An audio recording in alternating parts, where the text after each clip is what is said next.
Good morning.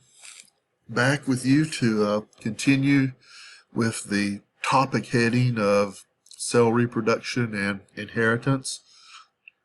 We're going to start that portion called inheritance with chapter 12.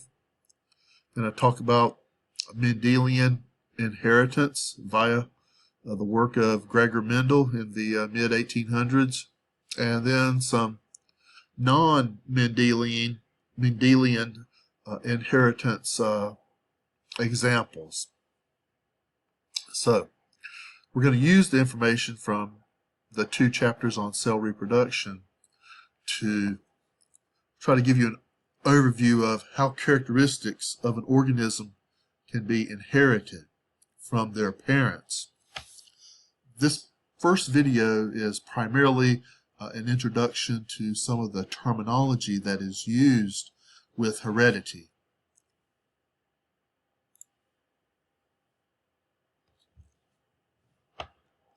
The primary unit of inheritance is considered to be a gene. A gene is a portion of a chromosome, so it's primarily a portion of DNA, several hundred to several thousand bases of DNA, the ATGC, the 4 nucleotide bases. So a gene is a certain sequence, order of bases located on a chromosome at a position called a locus. There are often different types of a gene or forms of a gene, and those are called alleles. So, on a pair of homologous chromosomes, that means one chromosome from one parent and another from the second parent that are equal in their size and shape, they will have at specific loci, L-O-C-I, they will have genes. If the genes are the same, they're often called homozygous. If they're different, they're often called heterozygous alleles.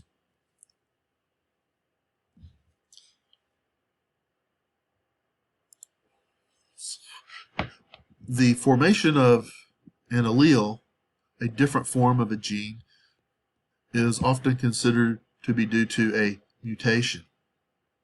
So mutation is one of several means of genetic variation in a population. Mutations are random changes in the nucleotides that are found in a gene. Mutations can also occur to a portion or even an entire chromosome. So there are different levels of mutation, but mutations are considered to be a type of change that can occur to a gene to either form a new allele or to change up the sequence of an entire chromosome, for that matter. Again, alleles are different forms of a gene.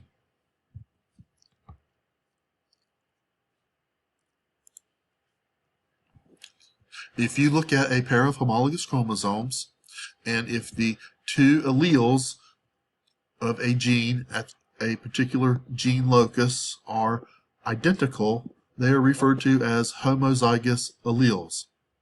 The illustration on the left shows all of the alleles A through J being homozygous. That might be the case if an individual reproduces asexually and produces clones. Heterozygous alleles occur when they are non-identical at a gene locus. And on the right, you notice that all of the alleles A through J are heterozygous. One is represented with a capital letter and one is represented with a lowercase letter. Perhaps that type of inheritance would involve two parents that are not closely related to one another. So, heterozygous and homozygous alleles. The use of a capital letter or a lowercase letter is a way of distinguishing a dominant versus a recessive allele. Uppercase or capital letters are used to represent dominant alleles.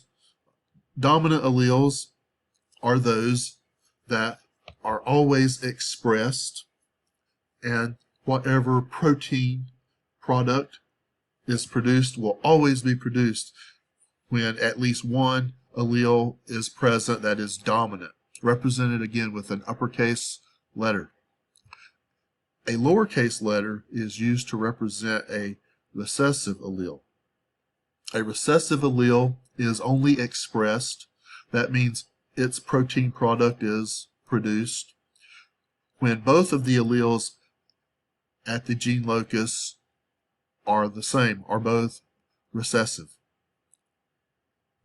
So only homozygous recessive condition results in that protein product being produced.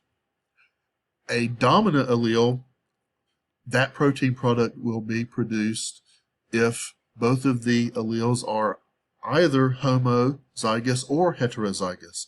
A heterozygous situation is when you have one dominant and one recessive allele. The dominant allele will override the recessive, and the protein product specified by the dominant allele will always be produced.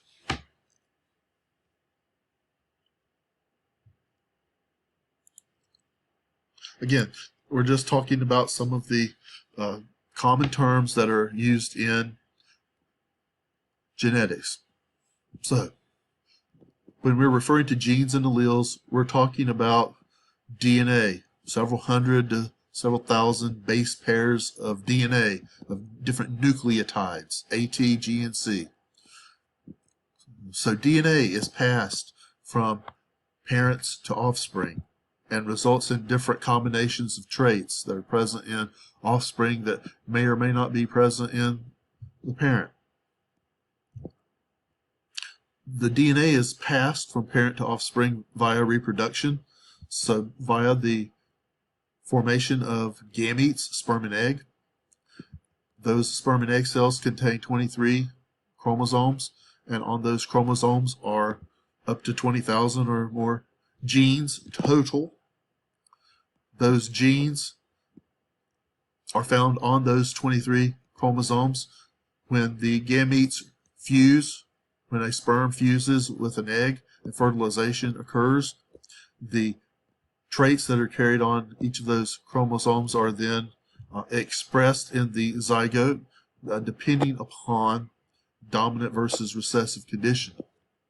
So the traits that we inherit are those that are found on the genes of the 23 chromosomes that we inherit from each of our parents, mom and dad. So typically we inherit 50% of our DNA from mom and 50% from dad. And those particular characteristics on those chromosomes are those that we inherit. This particular slide shows a drawing of a karyotype. A karyotype is an individual's chromosomes. They're in a metaphase condition, so they're visible, and they are typically ordered based upon their length. So you notice that pairs 21 and 22, even maybe pair 20 have a similar length. You notice they're numbered 1 through 22. Those are referred to as autosomes, or chromosomes that basically determine body characteristics, non-sexual traits, if you will. The last two pairs of chromosomes, numbers 45 and 46, are called sex chromosomes, either an X and a Y or two X's, and they determine sexual characteristics of the two primary genders, male and female. These 46 chromosomes contain a total of 19 to 20,000 genes. So some chromosomes contain maybe 100 genes. Some of these chromosomes contain maybe 2,000 or more genes. adding up to a total of 20,000. This represents right about 1.5% of our entire DNA is composed of genes. The eventual product of a gene is some sort of protein. So all of the proteins in an organism are specified for by its genes. So these different letters, A, B, C, D, E, F, are typically thought of as being genes. If you have an uppercase and a lowercase letter, those are referred to as alleles or different forms of a gene. If the alleles are the same, they're referred to as homozygous. If they are different at the gene locus, they're referred to as heterozygous. But these genes are often thought of as producing some sort of macromolecule called a protein.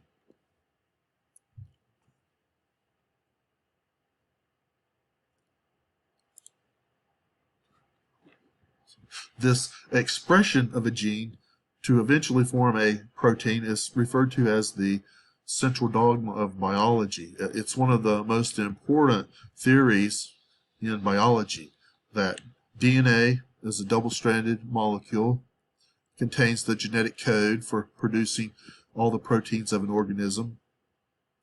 DNA is transcribed to a single strand of nucleic acid that's called RNA, and this RNA is translated or read 3 bases at a time to produce a linear strand of amino acids that will then take some configuration or shape to form a functional protein.